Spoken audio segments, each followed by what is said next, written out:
Hello everyone, my name is Annabelle Nakabiri Sebachije, all the way from Uganda. I work with the Remnant Generation. It's an organization that works with girls that are survivors of sexual abuse and teenage pregnancy. We are members of CRANE, and I'm excited today to be talking to you about something that I am very passionate about. I know that we've been going through a series of the child protection training, and different people are talking to us about different topics. And today specifically, we are going to be looking at how we handle case management, especially when it comes to sexual abuse. The world is dealing with the COVID-19 pandemic, and it has caused a lot of disruptions in so many areas. And I want to believe that one of the major things that we are dealing with amidst this crisis is the high rates of child sexual abuse.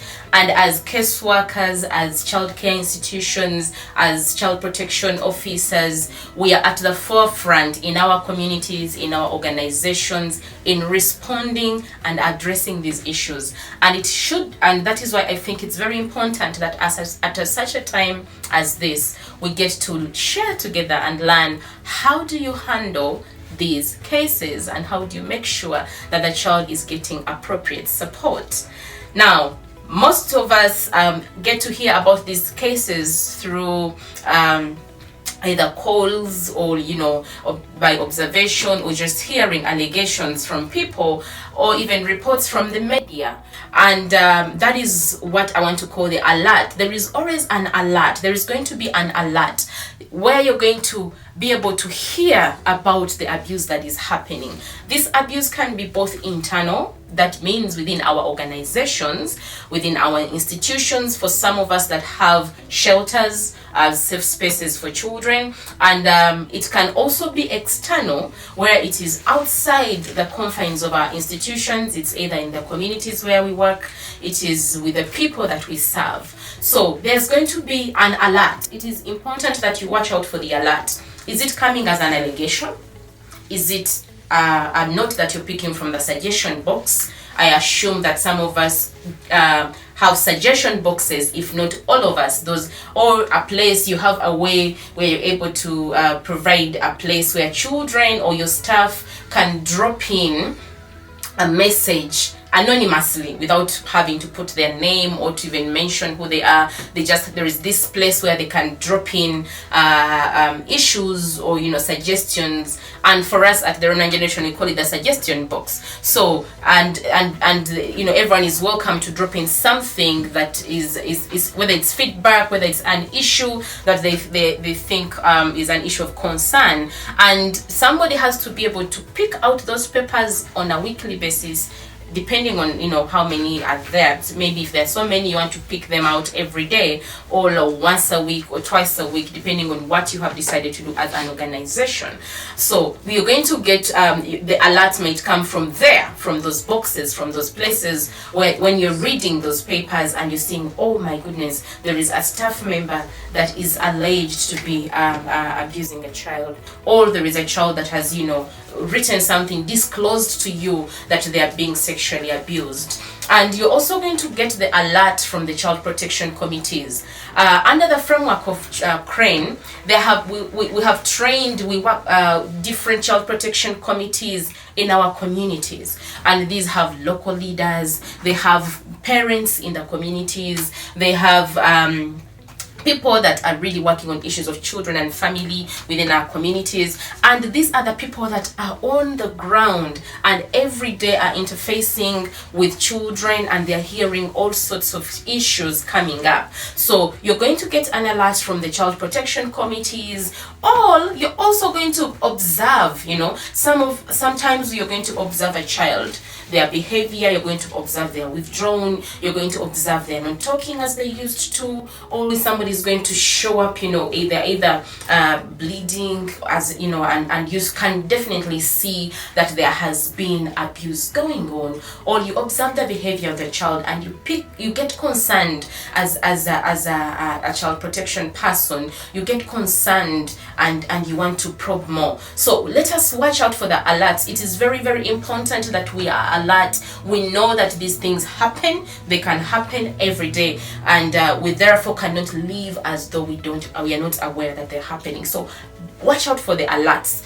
Again, it can be allegations, it can be reports from media, it can be suggestion box, it can be from the reports from the Child Protection Committee, it can be a phone call. Yes, for some of us that are having lines that can easily be called, it can be a phone call from a child, a phone call from a parent, a phone call from another organization reporting a case of abuse. So all those alerts, what do we do when we get there? Now that we are alerted, now that we know that our case has been reported, what do we do? Step 2, I think I want, and I just categorize this into simple blocks that maybe you can easily follow and remember. It is important for us to record the case. Under CRANE, we have been given a case record form, and this can be used again both for internal cases that are happening within our institutions, and also for external cases.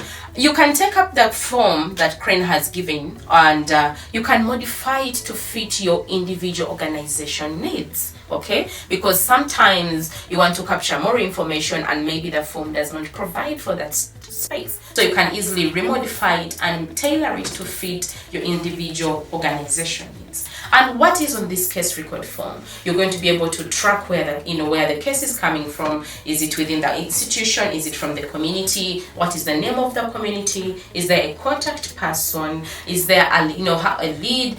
Then you summarize the nature. Is it a defilement? Is it a rape? Is it an incest case? You record those basic details concerning this case. It helps you to have a record. Documentation in the nature of work that we do is very, very important. So please record. And after you have recorded, I want to understand, assume and imagine that you have a child protection committee or a team of people within the organization that are able to sit and look at all these cases that have come in and come up with an action plan. Now, sometimes you don't even have time to really have a committee sitting. Yeah, a child has been abused, and they are bleeding. It's a matter of life and death. You don't have time to really go ahead and sit and have a discussion about it. There is need for urgent action. But even when there is need for urgent action, you want to be sure that you are alerting the rest of the team. So if you don't have a meeting, pick up a phone and call somebody. Call and let the people on the team know that, hello, there is this and it's an emergency. I need to take quick action. Sometimes you need to get approvals from the different people within your organization spaces. So make that phone call. With the COVID, some of us are now just using WhatsApp forums, or we've come up with creative technology ideas on how to communicate emergencies. So you take up that quick action and communicate. Let the rest of the people know what you are doing. If you need approvals, if you need a backup team to come and follow you up, they'll be able to do that. And if there is, if the allegation, for example, if you found that the case that has come from the community or from your institution, a child has been raped, there has been defilement, you want to call the police as well. Okay, after informing the rest of your team, you want to make sure that you're calling the police, because it's very important that this communication is with the police. When we don't report to the police, there are issues there, because police has the mandate to enforce the law, and a sexual abuse is a criminal offense. So you don't want to cover it up. It's important that we are reporting in many situations, because we want to save face. We want to save the face of the organization. We want to save the reputation of our loved ones. We want to save the reputation of different people in the community. many times these cases are, just swept under the carpet, but that is not the right thing to do. As child protection ambassadors, we should be able to report these cases to police. And when you go to police, there is a specific unit that is called the Child and Family Protection Unit. When you get in there, you're going to be able to get the help that you need. You report that, and then what they usually do is that they'll give you backup, they'll give you somebody to come along, but you'll be required to make a statement. Okay, you'll be able to make a statement at the police, and then the journey for investigations will start. All right, so once you have reported and you have recorded your cases, then we go to the stage of action. Okay, so remember, we have the alert, and now we had the space where we are reporting and recording, and now we go to the action. When it comes to action, most times, especially when it comes to cases of sexual abuse, there's going to be need for immediate medical attention. In every case concerning sexual abuse, there's going to be need for a police surgeon's report. There is going to be need for a proof, of abuse, especially if the nature of abuse, if there has been, an activity of sexual intercourse. And most times what the police surgeons are looking out for, or the gynecologist, is penetration. Now, I've had a problem with that, to be honest, because whether there was penetration or not, it does not nullify the fact that abuse has happened. We all, perhaps are aware of the different forms of how sexual abuse can happen. It does not mean that it only has to be by penetration, proof of penetration. So as a person that is working on these cases, you have to be able to stand and be that supportive person that is going to explain to the medical team or the doctors or the police surgeon what are the other things that they need to be looking out for. And if there is no evidence of penetration, what other evidences are there? It can be just the child's statement, or the people that make the observation. We have to be able to believe that. Okay, now the other type of action, sometimes before we leave the medical, sometimes there is need for emergency treatment. When abuse has happened, it's important that whether it's a girl or a boy, that they get PEP. That is a drug that is given to prevent transmission of HIV, especially if there has been the penetration that has happened. It's important that they administer PEP, because you never know what the HIV status for the other person, the perpetrator, is. So it's important that we administer PEP. But there's also sometimes physical injuries that have happened. There is wounds, or maybe there was a fight and the child was being strangled, or they were badly injured, and they really need to have medical treatment given to them. So that is one of the things that we want to do, because it's a matter of life and death. You don't want to lose the life of a child. You want to step in and make sure that they're getting the medical help that they need. And then the other action that is going to happen is the investigations. Okay, investigations are going to start. Police is going to start doing the investigations to find out, because they need to get more information. If we are going to have justice served, there needs to be an investigative report. Sometimes, and I think many times, police in Africa would say, okay, in Uganda, I want to speak for other countries, they'll say, maybe they don't have transport or facilitation to go ahead and conduct these investigations. And as an organization, that's where you might want to make a decision whether you want to facilitate the investigations to happen. I know that, with our fruitful partnership with Crane, on several cases, they would step in and engage the right people to make sure that investigations are not frustrated. Many times the case is lost at that level of investigations. If there is no investigations done, then the files will not have backup information, then the case will not go anywhere. So investigations are important. Please interest yourself in making sure that they are done. If you cannot facilitate that within your organization, then reach out within the network and see how else can this be done. But please don't just let it die. It's important that they are done. And while that is going on, there's also going to be at some stage need for disciplinary action. especially if the abuse has come from within our institutions. If it was a staff member, or a child to a child, or an affiliate to the organization, or someone that is in a way attached to us as an organization or as an institution. So there's going to be disciplinary action.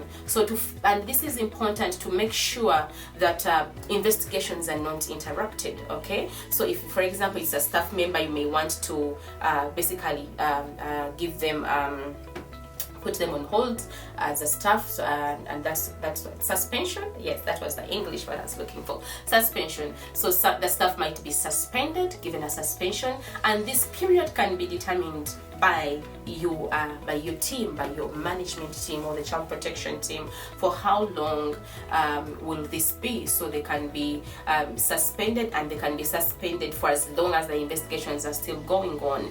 And then the other disciplinary committee, the disciplinary measures that can be taken is that maybe their payment is withheld, or the other benefits are withheld. There has to be some form of disciplinary measures that are taken to make sure that the person that is under question is not interrupting and interfering with the investigations that are going on. And it also gives the children this sense of protection and care and cover, for them to know that when things happen to us, people just don't act like nothing happened. They really take the step to make sure that we are being protected. Then the other action that you might want to take is make sure that the child gets support. Look out for other areas where there is need for extra support beyond medical care. Does this child need to get counseling? Do they need to be attached to a psychiatrist? Do they need to be rescued from this place where they have been abused? In the nature of the work that we do, we have worked with children that are being abused by their fathers, by their uncles, by their grandparents, and these are the immediate caregivers. Okay, so now we might need to see that this child is taken away from that abusive environment and put into a safe space for temporary care, and as the investigations go on, and while we wait for the court proceedings, and also for the safety of the children.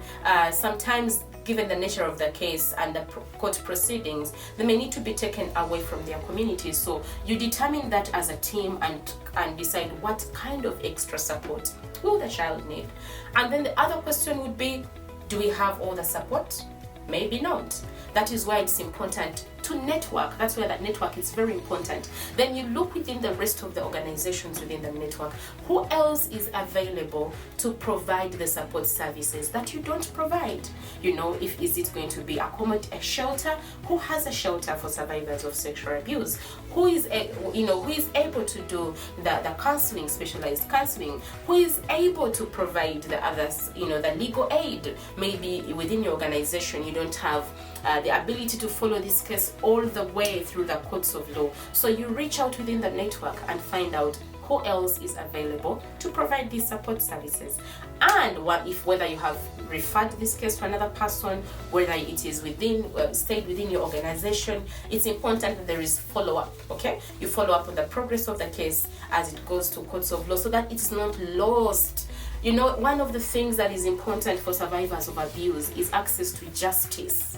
I'm glad that this year the theme in Uganda for the Day of the African Child was access to child-friendly justice systems. It's important for these children to access justice, because then they know that we are being shielded, we are being protected. It is a huge step in the healing process for anyone that has been through sexual abuse. So please follow up, attend the court sessions, attend the hearings, and be there to see that the case is actually coming to a closure.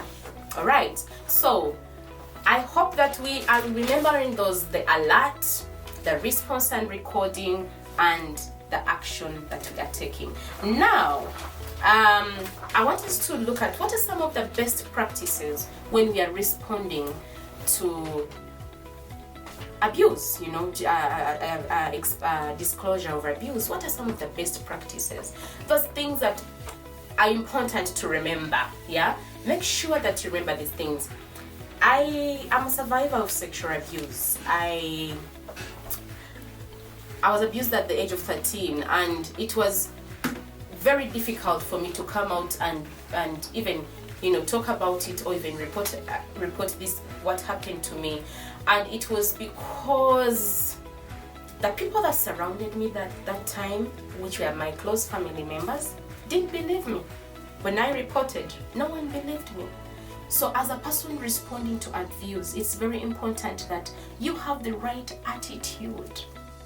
The children that are being abused need to know that they can talk to somebody or find a person that believes them, that has a good attitude. You're not already victim blaming and shaming even before you go into further investigation of the matter.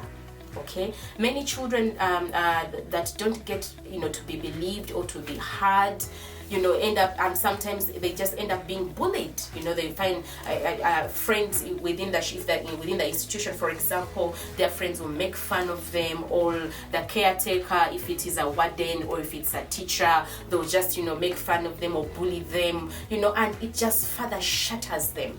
If it's within a family space, then they are, they feel like they no longer belong. In my case, I had to run away from home at some point. It had become completely impossible for me to stay, because I was always reminded of how evil I was for framing this very big thing around my own, relative. So it is very important that you have the right attitude when it comes to dealing with cases of abuse, and that you believe the child.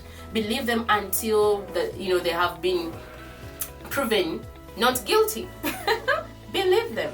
It's important. And then the other thing that is important to do is child participation. It's another best practice. Child participation. Engage the child that is in question in the whole process. Keep them informed on how the process is going.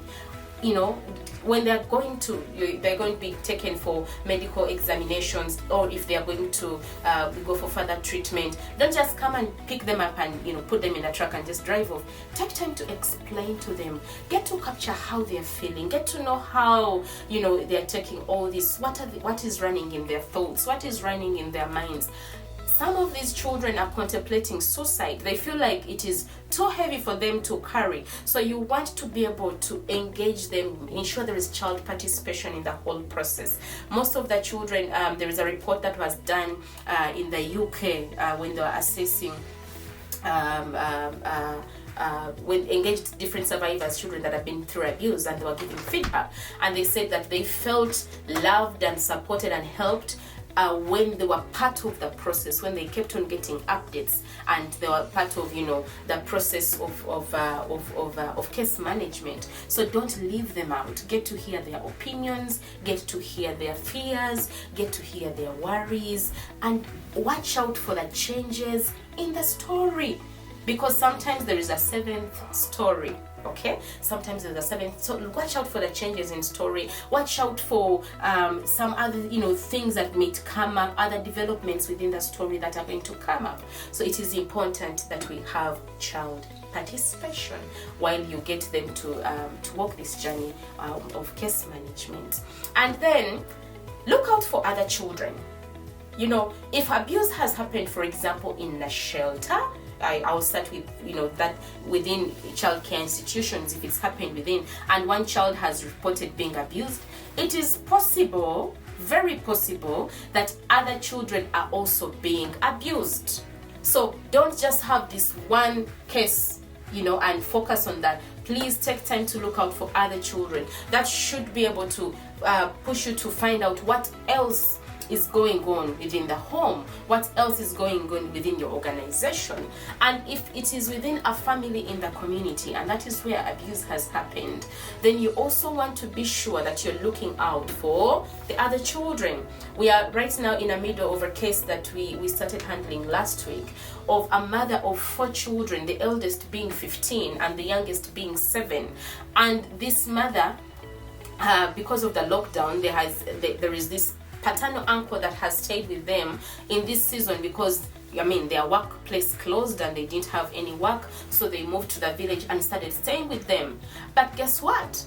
The uncle has been abusing all the 4 children, all the 4 daughters. you know. And how did they find out? One girl, the youngest, 7, you know, came and she was walking while she was limping. And the mother was concerned and asking, you know, what happened? Did you fall down? Did you? And then this girl was like, no. And then the mother interested herself to check her daughter, only to realize that she was, you know, bleeding.